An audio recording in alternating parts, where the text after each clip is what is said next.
because there are so many reasons why sustainability is not mainstream. And it's not what people normally think, which is, oh, it's expensive, or it's difficult, we don't have the solutions. No, that's the last of the things. Welcome to the Green Urbanist podcast, where we explore sustainable placemaking, climate action in cities, and urban rewilding. I'm your host, Ross O'Kelly, an urban designer, educator, and sustainable placemaking consultant. Hello, and welcome back to another episode. Today's episode is a conversation with a repeat guest. It's Virginia Cinquemani. She was on the podcast about 3 years ago, and she's back on to talk about her new book, which is called The Good Communicator: How to Make Sustainability Irresistible. Virginia is a sustainability professional turned coach and trainer, and she helps other sustainability professionals to really make the most impact that they can in their careers. One of the things that she really focuses on is on communication and how to, well, as the subtitle of the book is, how to make sustainability irresistible. So often, for those of you who are working in sustainability or trying to promote more sustainable approaches to design and planning, we're met with resistance, and will be very familiar to you. One of the things that can be really tricky is communicating, and how to communicate in a way that people actually want to get on board with our ideas, that people can actually feel motivated and inspired to actually take a sustainable course of action. And that's exactly what we're talking about in today's episode, all about those communication skills and strategies and approaches, and some really tangible stuff in here that you listening can take away and start to implement in your day job, and hopefully start to see some results from your clients, or whether you're working with communities or other professionals like your design team. Lots and lots of takeaways from this episode. Enjoy. So you're a repeat guest. You previously came on about 3 years ago, which was a great episode, and I'll link people to that in the episode description. But just for people who are new to your work, can you tell us a bit about yourself and the work that you do? Absolutely. So I am a sustainability trainer and a coach, and also author. And I've been doing this work for about 6 years since starting my company, Green Gorilla Consultants. But I'm actually an old sustainability professional, because I've been working in sustainability for the last 20 odd years, starting from a technical place, and now I'm focusing more and more on people and soft skills, and more recently, specifically communication and influencing skills. And that's the drive, let's say, for writing my last book, The Good Communicator. Excellent. Well, let's talk about the book. What is it about, and what sort of challenge were you trying to solve with it? So as the title says, we want to be good communicators, and good obviously is a play on the on the word itself. What I've realized over the years of doing this work, but also previously, I was a technical trainer for sustainability professionals. I realized that one of the major issues sustainability professionals face is really not to be familiar with the technical elements of the work, because we all have several qualifications, so we all actually it's a bit of a race to have more and more qualifications, and that's great, and learn more, because obviously sustainability is a wide and very complex sector. But one of the major issues was how to communicate that message in a way that would resonate to the mass, but also starting from our own clients, our own board of directors, our own colleagues, because and I put myself in it because I was there at some point. Technical people are great at mastering, obviously, the technical part of the job, but often, and this is a generalization, but often we hide behind acronyms and jargon. And this is something that I touched upon in my first book. But in this book, I went really deep dive into the communication element, specifically the conversations.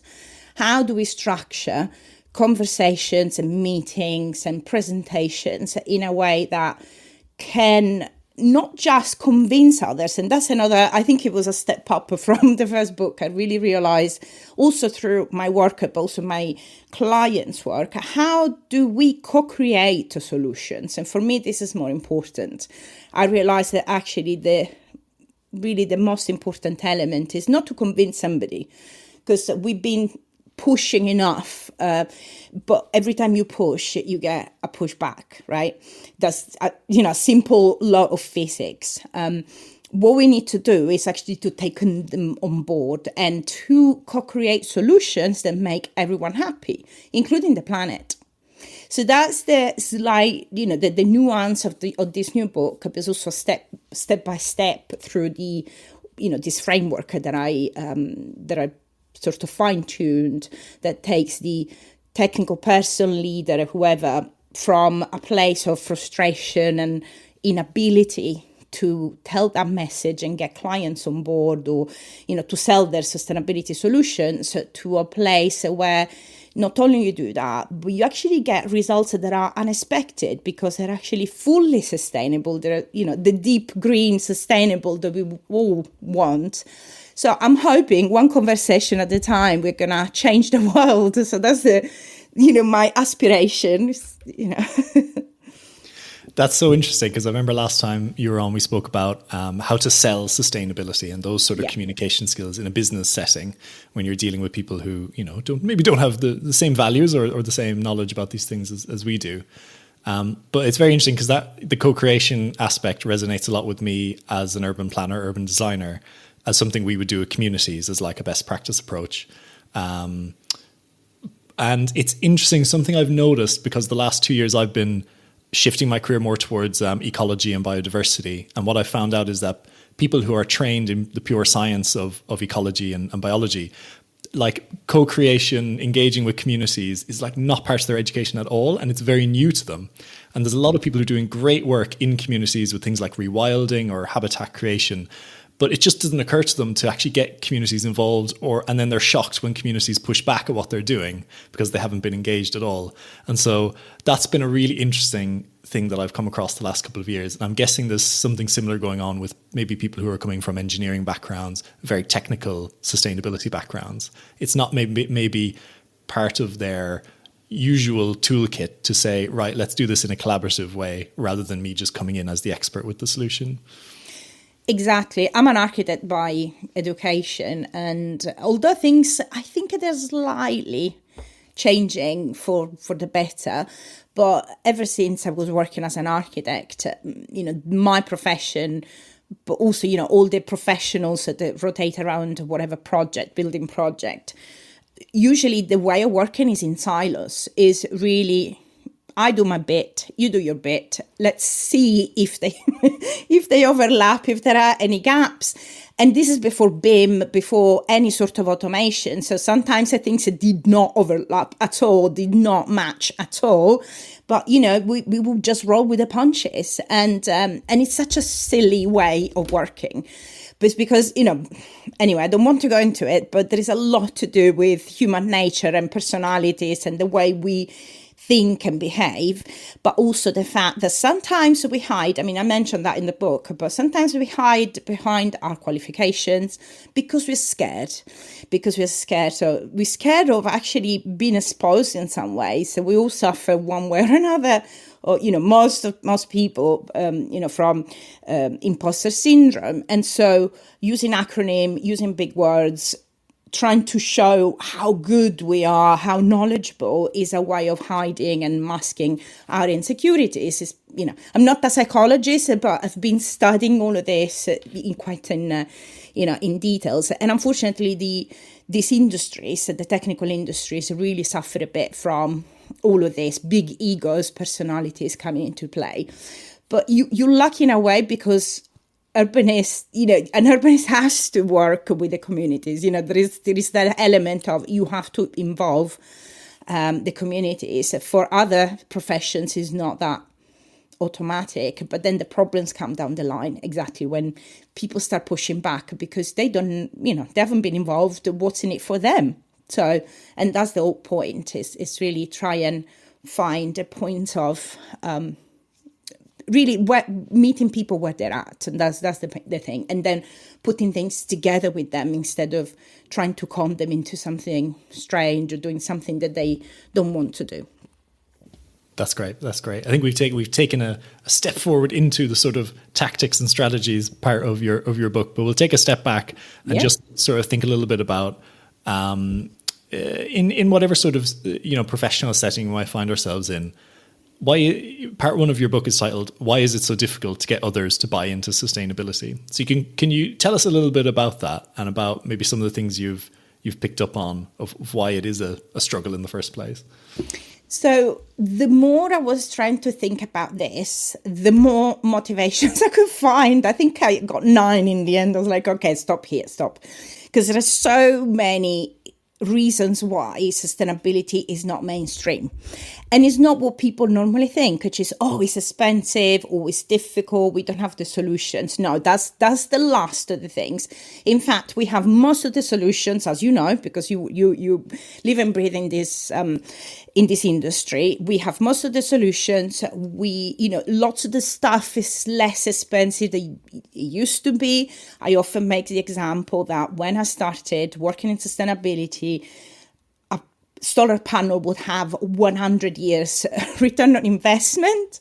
That shows really how old I am. And now I think it's about 5 years. In some cases, it's even less. So the thing is, the solutions are there. It's just that people, and I think the main reason, without going into them one by one, is the way we think, is the way human beings in general, as a species, I would say, behave and think. And a lot of it is down to our resistance to change. We don't take, and of course, again, it's generalizations, and we're all different, and there are people that are perfectly happy jumping from bungee jumping or doing, crazy stuff. But people don't like risk. People don't like change. And for some people, especially if they're not quite aware about sustainability, anything that is different from the norm, anything that is different from the way they always behaved, there is a bit of resistance there. So, and a lot of this, unfortunately, is down to our fault, is our fault as technical people, because we're not very good at explaining exactly what sustainability is. We're not very good at making it easy and accessible. We are not very good at really helping others to get the main message and go with it. So it is true as well that some of the sustainability solutions are still more difficult, less immediate than others. So, for example, the other day, actually, I was in the car, I was listening to the radio, and it was one of these vegetable delivery firms that bring you food at home. They were saying, actually, we want you to be uncomfortable. I was like, what? So I think they had, I don't remember exactly the wording, but they were saying, yeah, our food tastes better, but that means we only deliver once a week. So if you want it every day, you're not going to have it. And it's a bit more expensive. Yes, absolutely, because quality means, but not only quality, but also we pay the right price to our growers. So you have to accept the uncomfortable, the little bit of a premium, but actually the result is that our food tastes better and you're doing a good thing for the planet. And I thought, okay, I like that approach, actually, because they're being completely transparent. Look, don't come to us if you want the cheap, the tomatoes that is 5 centimeters, by 6, like I've seen sometimes on supermarket tomatoes. But, people are not ready. And unfortunately, we're all so used to click on a button and get stuff delivered at home very cheap, very conveniently. And that's part of the reason. So one thing is really resistance to change, and the other one is that we are too used to convenience. And until sustainability is a complete no-brainer, which is, by the way, the mission of my company, this is what I've decided that it needs to be. Sustainability needs to be a no-brainer. Then there will always be people pushing back. So I think these two things mainly are the reasons why sustainability is not mainstream yet. Of course, add to this, probably finally, the fact that there are so many invested interest in fossil fuels, and the old way of doing things. We know that governments are still one step or even 10 steps back, depending on which country you look at. Unfortunately, at the moment, it seems like there's a strange wind sweeping the whole world, which is not very positive for people that want a better world or a better planet.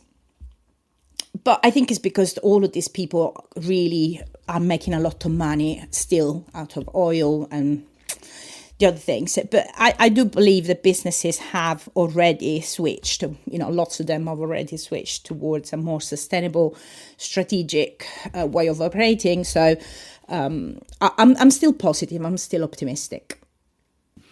It's interesting. I'll share sort of two things that you reminded me of when you were talking there. One was really about this idea that it's really hard to do something for the first time, but if you can do it successfully once, it becomes easier after that because people get more used to it, and it seems to be much more de-risked if it's been done once or a few times. And I'm doing this series on urban rewilding at the moment. So there's one episode out, and there's going to be 5 more interviews coming out in the next couple of weeks. And one of the things that came up again and again in all the interviews, and I didn't ask them about this, but it just kept coming up, was it's quite hard to do the first project. Yeah. You want to do something that's quite radical, quite different to what people are used to. You get a lot of resistance. But if you can do the first project, even if it's quite small, and people can see the benefits of it and they get used to it, then the next ones become much easier. And eventually people request it and they actually want it to happen. And the other thing that came to mind was I interviewed a developer probably 1 or 2 years ago, and he said they were doing a project where they wanted to use a timber structure for the building. And they had a quantity surveyor who hadn't done this before, and they priced it really, really expensive because they said it's very risky because it's a new thing. So they fired the quantity surveyor and they hired one who did have experience working with timber structures, and they priced it at like the same price or cheaper as a concrete structure. So that was a great illustration of being like, these things can often feel very set in stone or very insurmountable, but often it's just a question of perception and about sometimes getting the right people on the team, but sometimes showing people what is possible and what has been done before. Absolutely. So in the first example you make is, I found this somewhere and I thought, actually, this is the perfect way of calling it, is the anchor. Obviously, in other cases in business, it's called the minimum viable product, right? It's when you pilot something, you test something, and then just to test how it is, but also and especially to get people involved, used to something new, something different. And the anchor in something like this could be, like you said, one project. It could be one pilot. It could be one campaign, something that everybody gets involved in, they see how it is, and then the resistance to change, the barrier sort of start coming down once you actually see it with your own eyes. So you go back to, the fear of something new, the fear of the risk, obviously. I mean, risk has to be calculated, and with sustainability now, I think lots of things have already been done so many times but the majority of people don't know, right? We've got lots and lots of examples and case studies that as professionals we can show, look, maybe this has been done for the first time here, but in the Netherlands it's been done for like 20 years. In the UK it's been done for 25, whatever. There are examples out there which is an alternative to do the first pilot, or to progress basically your stakeholders towards the first pilot. It's really to show that it's been done, it's worked, it's made people money. And often that resistance to change comes down because they say, oh, okay, I'm not a pioneer, I'm not the first one, I'm not risking God knows what. Well, maybe we can try. And then, it's the first step, that's the first foot in the door that help people becoming a bit more confident in this new process. But I think that's valid everywhere. It's just we don't think necessarily like this. I was speaking with somebody at the launch of my book the other day, and they said, oh, yeah, because I'm so eager when I start a new project and I meet a new team, I'm so eager. And I said, oh, but you need to do this and you need to do that and you need to do that. And it becomes so overwhelming that people are like, whoa, hold on 1 second. Put the brakes on. No, we don't want to do anything. So the barriers come up because you're so eager to change and to make things better. But we forget that other people are not yet on board. We have to take them in our journey. And it's a journey. But it needs to start from that little anchor, that little project, that first rewilding little patch of land, and then people see the results and then they can get on board easier. That's interesting, yeah. Based on your work with lots of different professionals in your coaching, do you think there's certain aspects of communication or there's certain scenarios where professionals seem to be really struggling? Like, is it in talking to clients? Is it working with collaborators? Is it working with, doing networking or whatever? Well, of course, we're all different people, but the main issue that people have been lamenting for a very long time now is clients, because we are talking to people that are potentially very different from us. And the main difference is the value set. That's what I think. It's the main barrier, because for us in sustainability, for people that believe in these things, we live at home as well. It's not just something that we do, our work. We care about it. So it becomes part of our value set, meaning we identify with it. And that's I think is a bit of an issue for ourselves, so which I'm going to go to in a second. But when we meet, say, an investor or somebody that has an MBA as opposed to, a master in environmental management, they don't have the same value set. And there is no right or wrong, okay? I mean, for us, of course, this is like the truth. This is it. But then we need to really be able to step back 1 second and say, hold on 1 second. That person has exactly the same right as me to have their own value set. And if money is one of their values, so be it. It can be money put in the right place. It could be money, used for good causes. It's just that we need to find the point of conjunction. But if I push my ethics and my values, meaning I'm going to attack their identity, their status, then I'm only going to get a pushback. Because when it becomes so personal, it becomes personal. That's the point. So I think with clients, when we don't have the same background and the same value set, it can be incredibly difficult, because people say, they don't care, or, they only think about the money. Of course, they have a business. We should all think about the money, by the way, because we all need to put food on our tables. However, we can do both. We can prioritize money, but we can also prioritize the planet. It's just we need to find points in which we are aligned, things that we care about together, so that we can build upon that little point of conjunction. And that's why for me is very important. I think is really the first step that people forget about, is creating a rapport with whoever you got in front of you. That's the first step of the framework, if you like.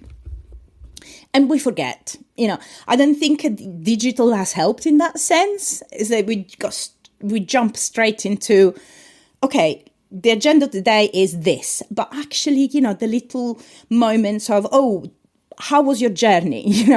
What was the weather like where you came from? This small talk is actually very, very important, because also gives a little glimpse about the life of another person. And there is more, of course. There is more around asking questions and listening and creating that environment of trust, which is purely based on the fact that I know you, or I feel I know you a bit better, and then I can trust you. But if we don't do that, and we go straight into, let's talk about whatever project, you miss a massive opportunity. And I think it's very difficult to build a fruitful or a full, the deep green sustainability outcomes that we want. Yeah, so the human element to it is so important, and I totally agree. As someone who's now doing basically all my work on over video calls and over the internet, it is tricky to it is really tricky to actually build those relationships with people beyond the sort of, getting down to business. Tell us a bit more about your framework. So you have the good communication framework in the book, and you said step one is building rapport with whoever you're communicating with. What comes after that? I would say actually what comes first. Because, after in hindsight, and I should have done this, step one should have been shifting your mindset, which is actually in a chapter before that. But for me, it was so fundamental that it really needed a chapter of its own. Because of all of this, because of the fact that we need to change the way we communicate, we do. Because at the moment it's very technical, it's very dry, and it doesn't give you the result you want. It's almost like step zero. Step zero needs to be, think about yourself as somebody that wants to help. You are in customer care, even if you're not specifically a customer care representative, you are. And you need to be curious about the other person. You need to be curious about, what they're thinking, what they're feeling, what are their challenges, who are they? And it's going back to, we don't take the time to have small talk, but it's even more than that. It's really trying to step down. I often say, we are on the ivory tower and we tell people from the top what to do. No, step down, go down to the floor, get to know these people, try and understand, even if you dislike them. And, at the moment, there are so many characters around us that we dislike, without naming names, on the public eye. But the thing is, they also are people. And I know we might not dislike, and I'm not trying to say, we need to love everybody. No. Is actually called even tactical empathy by somebody. So it's a way of understanding deeply who you are going to meet. For example, if you have a meeting tomorrow, Ross, who you're going to meet? Who are they? Have you checked their LinkedIn's profiles? So do you know what they believe in? Do you think you know what challenges they might have? Do you know what background they have? And it's not about pigeonholing people, because then you fall into the other issue of being biased before you meet somebody. But it's really to try and prepare for objections, potential issues, potential challenges, and also maybe capture something that can be a point of connection with that person from the get-going. So things like, look, like you were saying before, you now live in Italy. I'm Italian. Great, that's a good point of connection. Let's talk about it. Where about? Have you tried this particular restaurant? It already breaks the ice, and it's so nice because, again, it builds up that rapport and everything becomes so much easier. So spending some time before a meeting, a presentation, whatever you're doing, to understand what the audience think, believe in, or what issues they might have, is really, really important for the success of the whole project, if it's like a long-term thing. So that's step one. The other thing that for me is very important is that we all so panicky about the situation. Rightly so, okay? It doesn't look good. At the moment I'm watching all the Planet Earth documentaries by David Attenborough with my 9-year-old son. And at the end of every episode, it's like, it's so sad, isn't it? And he's only 9 and I don't want to... He's already, he has that eco-anxiety connected to, how the climate is disrupting everything. At the same time, we're still here. We still have air to breathe. Let's make the most of it and let's try and do what we can. So step back. The values need to be left outside the boardrooms and outside the meeting rooms. We need to find point of conjunctions with whoever we got in front of us, trying to help them as much as possible and trying to find and co-create with them goals and solutions that make everyone happy, planet included, like I said before. So for me, really the first step, or step zero as such, is trying to breathe, breathe first of all, leave the values outside because they make us feel like we want to fight or flight, and that's not a good, attitude. The fighting element is really not conducive to anything good. Let's reason together. Let's sit down, try and help, be curious about who we got in front of us, and then go from there. So that's step 0 for me. It takes a bit of work, but yeah. That whole point of doing the research on who you're communicating with beforehand, it sounds quite obvious when you say it, but as I was reading that in the book, I kind of thought, recently I did a presentation about, it was sort of an introduction to sustainability for a group of architects, and I didn't really do enough work beforehand figuring out what was the scale of projects they were working on. I ended up doing a project that was more talking about kind of the urban design scale, like bigger projects. It was only when we got to the Q&A session I realized they were working on much smaller scale stuff. And, it was still a good session, but I could have made it way more valuable for them if I had just thought about that beforehand. And that's like such an obvious thing of just knowing your audience in like a training context. But I guess it's the same thing if you're talking to a developer or a manager or, collaborator. You want to sort of meet them where they are and not start by talking over their head on stuff that they're not familiar with. Exactly. But also you could have picked, better case studies if you knew exactly what they were interested in. Exactly. Yeah. In which case you could show exactly the results that they want to see. So it's really like a completely win-win-win situation when you spend, and I know it sounds obvious. And that's the thing. When I was writing the book, I said, is this too obvious? But actually, through my experience, I've seen that people miss the basic things. And that's why I'm talking about taking care of yourself as well. As silly as it sounds, drink, sleep, do stuff that makes you happy, because we neglect completely the basics. We jump straight at 300 miles an hour trying to change the world, but we don't take the time to sit down for 15 minutes before a meeting and say, hold on 1 second. This is the list of attendees. What sort of projects they've done before? What did they post on social media? What do I think they're interested in?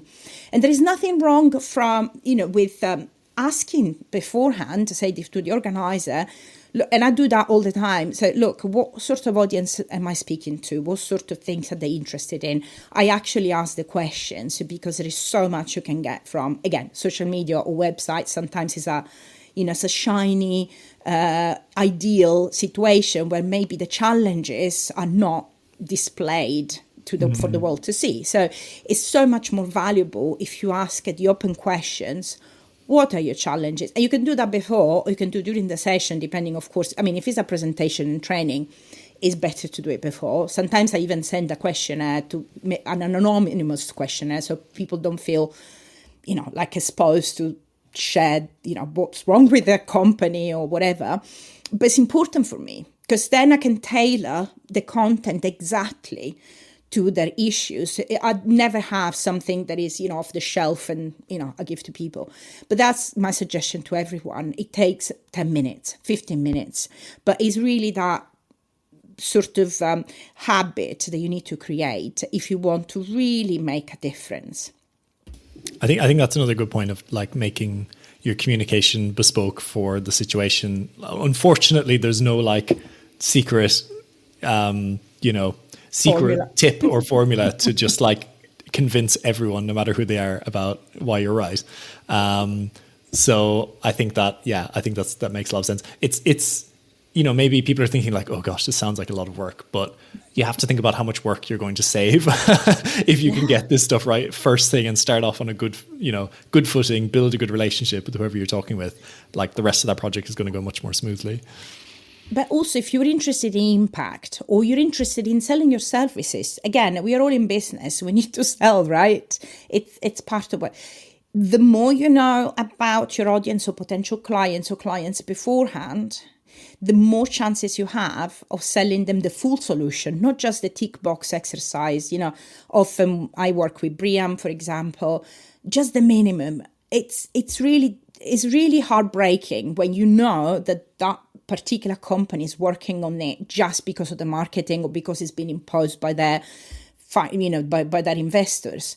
You want to sell the full solution, and that's where I suggest, for example, that people really get familiar with the full range of sustainability solutions and positive that comes out from a project. Because for many years working in the built environment, I heard, you're going to save money over time during the operation of the building. But if you're talking to a developer, they don't care. Okay, it's not what they're interested in.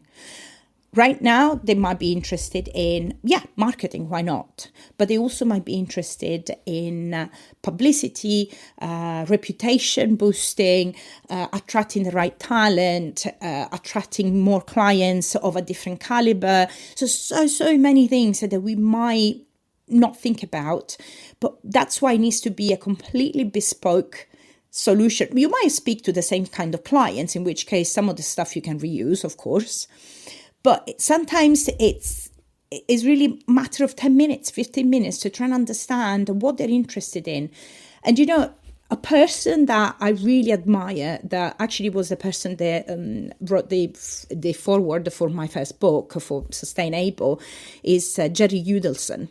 He used to be, now he's retired, but he used to be the one of the pioneers of lead in America. So we're talking many, many years ago. And he told me something that I never forgot. And he said, the first meeting with anybody, you shouldn't speak at all. So the first meeting with a new client, especially, or a prospect client, shut up. Ask the question and listen to the answers, because that's where you will get most information. Of course, if you need to clarify something, ask another question. It's not about telling, oh, we're so great. I mean, of course, there is a bit of introduction, but literally listening and asking those open questions that get you to understand, like you said before, what is the scale of the project? Where are they? How difficult is to finance them? What are the main challenges of doing projects in that particular area? And so on and so forth. But literally it's like, shut up and listen, which I'm not very good at. I don't think any of us are very good at it. Let's talk about the sort of next couple of steps in that framework. So, like I said, step 0, try and shift your mindset to try and approach conversations from a different point of view, a more open to listening point of view, curious point of view. Then create that rapport, ask the questions, see them as human beings that are on the same mothership as you. We are in it together in a way, even though they might not know exactly, but you do. So there you go. So the creating the relationship and the rapport is, is quite fundamental. But then there are a couple of steps that for me really make the difference, because lots of other people talk about listening and, the importance of listening and open questioning and stuff like that. So I'm not trying to sell you something that has not been said before. But for me, the difference comes when you sit down with these people then, and I'm assuming people would use this framework more in ongoing conversations and perhaps projects and, not maybe a one-off, although you can absolutely do that and take some of the advice from that. But when you are, maybe you got more at stake, you got a longer project, then it's about setting goals and co-creating the solutions with your audience. Why and how? It's interesting how I came to this, because I didn't think about co-creation before starting the book. And in fact, at that point, I called it collaboration, which is slightly different. When we collaborate, we all contribute something to the project, and then we go home and that's it, finished. Yeah. Like we said before, the architect, the engineer, the quantity surveyor, they all come together, do their bit, go home, end of the story. But if you are co-creating, you are equally responsible of the overall solution and product. You all feel a sense of agency towards the final outcome. And that's what you were saying before about community not being involved in a project, say in an urban project of some sort. Is their place, is the place where they're going to live, play, work. They are invested in that place. They should be the first ones to be involved. They have agency, and they should have an equal voice to the designers and the technical people and the council, etc. Everybody has the same weight. Everybody has the same voice. That's the co-creation. And I came to this conclusion from a coaching conversation which is interesting. Sometimes people come to a coach because they want to improve their lives. So, and I actually take away from coaching conversation as much as my clients do, which is amazing for me. In this particular case, I've asked the question to my client. I said, when do you feel that you are really making a difference? Because, they weren't quite sure about the impact they were making. And they said, when I contribute something to the conversation and the other person contributes just as much, and together we come up with a solution that is much more than the sum of the individual thoughts. And I thought, oh my God, this is amazing. Because we know when a solution is properly co-created and everybody comes together, it's almost like a cake. I make the example of the cake in the book. It's like a cake. If I put chocolate and flour on their own are never going to taste as lovely as a scrumptious chocolate cake, okay? So that's the difference. The ingredients on their own, they're very important, but the magic happens when you put them together. And that's the co-creation element. And for me, this is the thing that is least done in the sector, or, in general, in sustainability. We don't actually sit down with our clients necessarily, or our audiences, to say, okay, what are your challenges? What do you want to do? What do I want to do? What are my challenges? What are the planet's challenges? And what do you think the planet wants? I've heard of an amazing, framework where you can actually appoint nature as one of the stakeholders or shareholders of your company, which means you have to ask nature every time about its opinion or her opinion, given the gender you want. And I think we start, it's a bit hippie and a bit, out there. But the point is, let's ask ourselves the question, is this the best thing for the planet? Is this the best thing for the area that we are looking at? Is this the best thing for the animals and the fauna, the flora? We don't. We just look at ourselves, and each with our own agenda. Here we're talking about literally sitting down and trying to establish what is the best solution, eventually what goals we want to achieve. And sometimes we stop at the wants. And what does it mean? So we might ask our clients, okay, what do you want to do? And they say, I don't know, I want a cathedral in the middle of the desert. Brilliant, let's give you a cathedral in the middle of the desert. But is that what they need? Maybe not.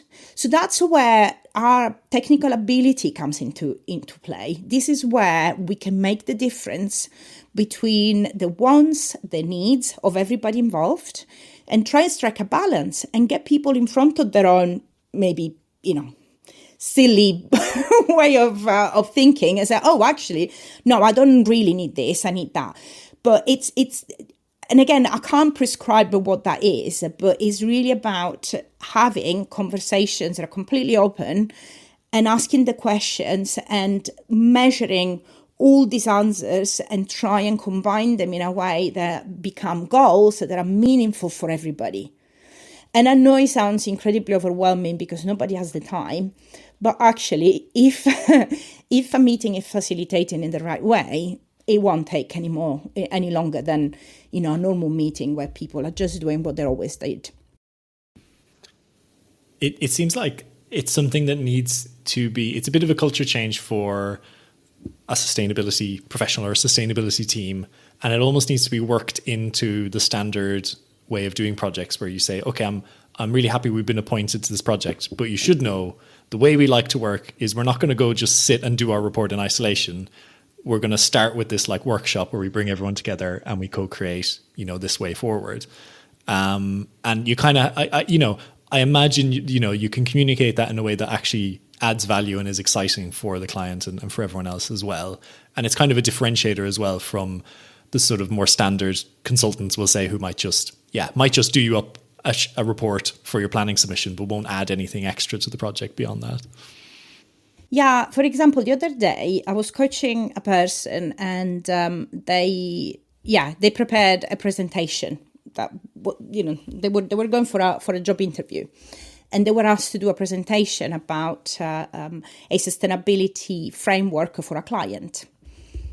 And they went straight into, okay, this is the way we do things. This is the way we do things. This is the framework that we're going to follow. These are the steps. This is scope 1, 2, and 3.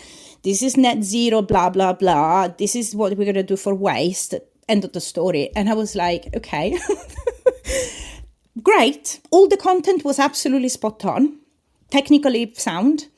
But what is the rapport building? Where is but do you know if this particular organization, for example, instead of wanting to go for energy, focus on energy, they may have a different need, maybe around waste, maybe around transport, maybe around other things. Yes, energy is important. And then, let alone, all the use of the acronyms, so scope 1, 2, 3, that people are like, what is this?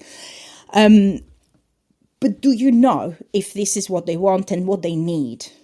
So it's really starting from the beginning, and that's some of the suggestions in the book is like, okay, when you start the meeting or even before, make sure everyone knows the ground rules. And the ground rules are everybody has the same voice here.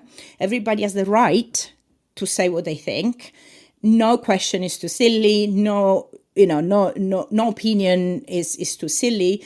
Because the other thing is that when we speak, for example, with business people, from technical people to business people, they have the knowledge about their company that is much bigger than what you don't know. You have the knowledge of sustainability and technical solutions. They will know the situation better. If you're speaking, for example, to a community, they will know their community so much better than you do. So you need each other terribly. You need to give the same importance to everybody. So it's about structuring the conversations in a way that is more, again, or comprehensive, if you like, with all the stakeholders that are important and needs to be at the table or at least represented in some ways. All the voices need to be heard.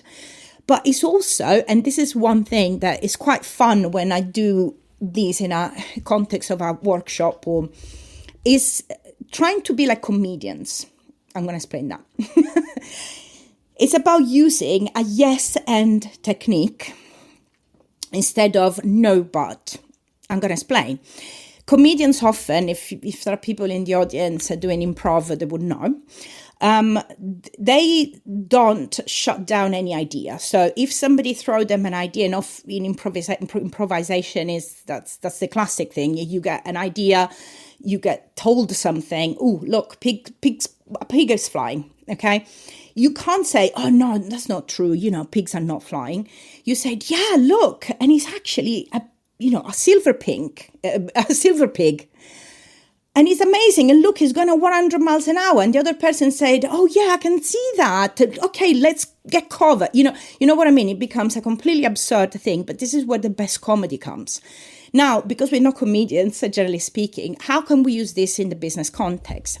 Is by not shutting down or editing ideas at the beginning. What you get, all the ideas are equally important, and the editing comes right at the end. And if somebody says something about, I don't know, about the rewilding, just to use an example that people might be familiar with. If we want to rewild a patch of, maybe a common area in the center of a city or something, but some of the people in the audience don't like that, and they say, like in my county, this has happened last summer. People were complaining that it was dangerous to leave patches of land completely wild because they would cover the corners of the roads and it become dangerous. You don't say no. Oh, no, because my value is that, I want to protect the bees and the insects and this is what we need to do. Actually, they have a point. It's dangerous. Okay. I acknowledge what you're saying. It is dangerous. So let's find another solution. Perhaps we can put more mirrors. Or we can leave, an area right at the edge of the pavement that is actually mown so that you have more visibility. So I'm not shutting that idea down because my values are different or I think he's an idiot.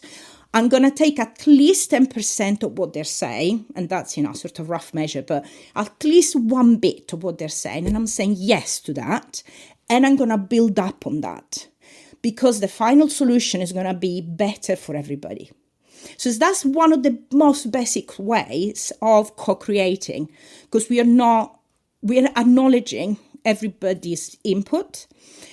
But of course and then the editing of all the ideas together is going to be right at the end. And there will be ideas that are not going to go ahead, but others that are being co-created that are going to be stronger. So that's the basic principle. That's great. And it comes down to empathy again as well, which I think is something you mentioned earlier. We're coming on to the last sort of 10 minutes or so of our discussion. Yep. Let's go through those last couple of steps. I think there's two more. I think so. Once we have the goals that put down, and I use a scary thing in the book, which is systems thinking, or at least a couple of tools borrowed from systems thinking, which is A, very difficult for me to pronounce as an Italian, and B, not something that people are terribly familiar with, and it sounds very vague. But it's really about trying to understand the roots of the problems. And I'm not going to go into a massive amount of details here, but I'll try and make it as easy as possible to do literally on the back of an envelope, as easy as possible. Because you need to find the roots of the problems, you need to listen to everybody, you need to have those ground rules. That's the goal. So setting goals in that way, but also putting together solutions off the back of those goals. Okay, now that we know exactly what we want, how do we backcast? So how do we go from the goal back to today to try and reach those goals? And I've came up with a tool that I call, again, a bit of a mouthful, and I will need to find a sexier name for this, but at the moment it's called multi-criteria prioritization tool. My apologies. I say I don't want to use big words and acronyms, and here I am. But it's effectively a table. Okay, it's as simple as a table, but with all the elements and criteria, the teams together. So when I say team, I'm talking about everybody involved can put together. And every criteria is important. Again, we give different weighting to it. And then, to cut a long story short, the idea is, by the end of the process, again, it can be done in a workshop, you have the priorities that need to be tackled on first, and then second, and then third. And then there is an iteration, similarly to what all the ISO, guidance suggest. Every 6 months, every year, you go back to it and you reassess because things change. So, okay, what are our priorities now? Let's look at them again. Is the importance of each of these elements changing in any way? Okay, let's adjust that, and so on and so forth. So the solutions are also co-created in some ways. And then finally, final step would be to really get that commitment, which again is something that people struggle with. Because one thing is to get a yes from a board of directors, but the other thing is, how do I know that they're actually going to go and do it? And there is a simple-ish way of checking. Well, first of all, is really trying to, now that you've done all this amazing work, do you know if they have all the resources they need to carry out the work? So, whatever you have to do. Do you know if they have all the knowledge? Do you know if they have enough support from top management? Do you know if there are any gaps in the project in any possible way? And that's, again, some sort of due diligence that needs to be done, because the more people think that what they're doing has a meaning and is going to come to good results, the more they're going to implement it. This is actually science, psychology, but it's also science. You need to be supported. You need to know that what you're doing is not for nothing. You need to see the advantage of doing it, but you need also, the support from top management. Once all of this is in place, then it's about that first anchor that we were saying before, maybe starting from one project, a little one, see how it goes, and then maybe go more strategic. But some companies might not need it, some organizations might not need it, but in some cases, if they're still reluctant, that's another good way of starting something. Okay, marvelous. Wow, you gave us a real crash course there and a real summary of the book. But I'd recommend people do go out and get it and read it if you're working in sustainability, or even if you're just working in the built environment and you're sometimes, are struggling to talk to people who come from different backgrounds or have different perspectives of you, there's loads of really good like general advice in there as well. Do you have any sort of final thoughts, advice you want to share with people, and tell us where people can find the book as well? Yeah, I would say, the main thing that I would like people to get from the book is the fact that we are human and we are all in the same boat, really. If you think about the planet as our mothership, do you want to go to Mars? Because I do not want to go and live on Mars, please. Let's save this one, right? And it's not that people are not interested, they just have different priorities. So once you get to know them, you will find things they care about that are connected to sustainability, or that sustainability can enhance for them. So it's just a matter of really trying to step back instead of being the angry eco-warriors that we all, some horrible thing.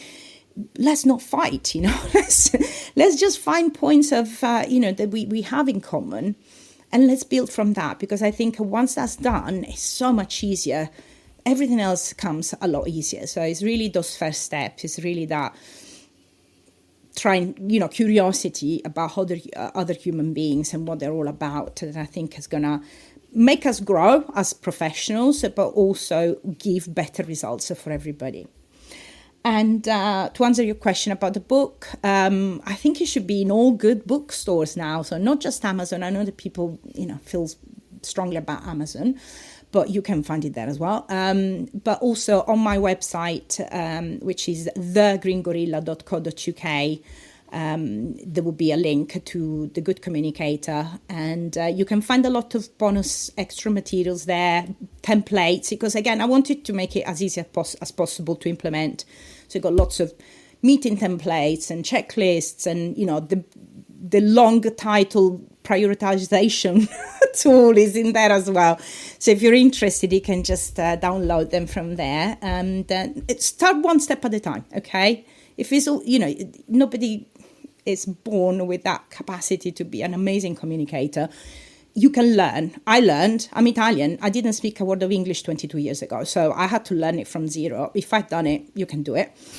But it's really about one step at a time, one meeting at a time. Take every opportunity to refine your technique and the way you speak and the language, and clean it up and make it accessible, and really try one technique at a time and see how that works for you. And any questions, let me know. That's great. Thank you. And I think a big lesson I've learned recently is that, incremental improvement is really the way that you get better at these things. And it's every meeting you go into, every presentation you do, if you can do it 1% better in a couple of months' time, you're going to be, so much more better than you were starting now. So it doesn't have to be a big transformation in one day. Just try and improve slowly. No, unfortunately, there is no shortcut. It has to be crafted. But you can get there, I'm sure.